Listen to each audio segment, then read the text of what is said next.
Baik, Assalamualaikum warahmatullahi wabarakatuh. Saya Rizky dari Angkatan 29 Latsar CPNS 2025.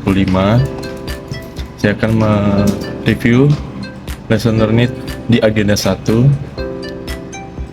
Yang agenda ini diberikan untuk membekali kami sebagai peserta dengan pemahaman wawasan kebangsaan melalui pemaknaan terhadap nilai-nilai bela negara, sehingga kami memiliki kemampuan untuk menunjukkan sikap perilaku bela negara dalam suatu kesiapsiagaan yang mencerminkan sehat jasmani dan mental menghadapi isu kontemporer dalam menjalankan tugas jabatan sebagai PNS profesional pelayan masyarakat.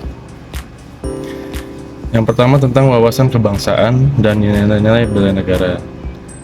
Wawasan kebangsaan sendiri adalah cara pandang bangsa Indonesia dalam rangka mengelola kehidupan berbangsa dan bernegara yang dilandasi oleh jati diri bangsa dan kesadaran terhadap sistem nasional yang bersumber dari Pancasila.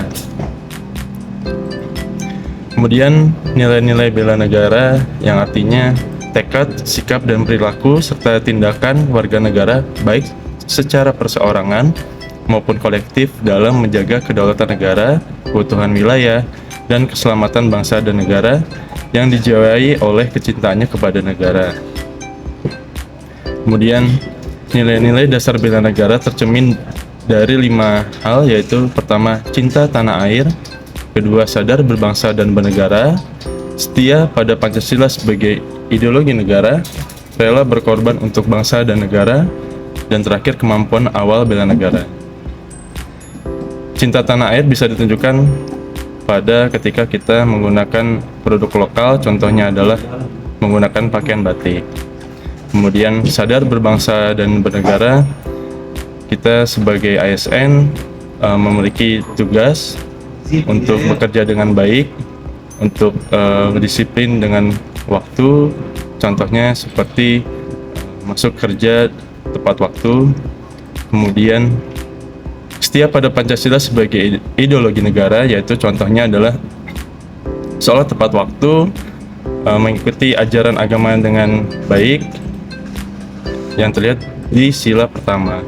Kemudian yang ketiga adalah rela berkorban untuk bangsa dan negara. Contohnya adalah kita mengikuti pendidikan dan pelatihan bela negara. Kemudian nilai-nilai bela negara yang terakhir adalah kemampuan awal bela negara, dengan kita sebagai ASN yang selalu rutin berolahraga dan menjalani pola hidup yang sehat. Pembahasan selanjutnya adalah analisis isu. Jadi isu adalah suatu hal yang terjadi baik di dalam maupun di luar organisasi yang apabila tidak ditangani secara baik akan memberikan efek negatif terhadap organisasi dan berlanjut pada tahap kritis.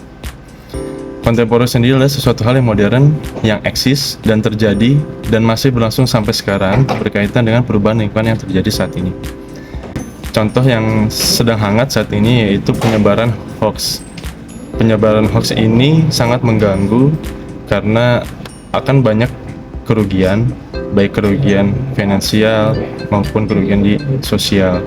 Maka dari itu, kita sebagai ASN harus bijak dalam menerima informasi. Kita harus mencermati terlebih dahulu apakah informasi tersebut sudah betul. Mungkin sekian lesson learned dari saya. Terima kasih. Wassalamualaikum warahmatullahi wabarakatuh.